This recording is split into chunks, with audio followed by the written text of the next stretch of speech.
سورہ النحل، سورہ کے نمبر 16، پارہ نمبر 14، آیت کا نمبر ہے 24 اور 25۔ بسم اللہ الرحمن الرحیم۔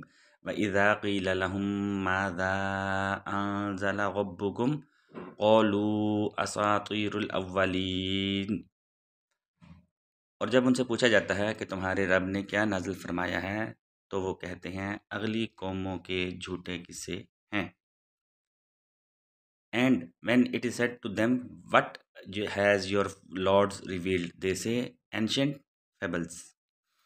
لِيَحْمِلُوا أَوْزَارَهُمْ كَامِلَةً يَوْمَ الْقِيَامَةِ وَمِنْ أَوْزَارِ الَّذِينَ يُضِلُّونَهُمْ بِغَيْرِ عِلْمٍ أَلَا سَاءَ مَا يَزِرُونَ۔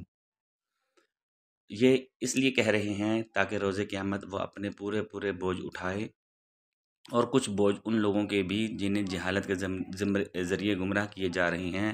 جان لو بہت برا بوجھ ہے جو یہ اٹھا رہے ہیں۔ Let them bear their burdens in full on the day of judgment, as well as some of the burdens of those they mislead without knowledge. Evil indeed is what they will bear. صدق اللہ العظیم۔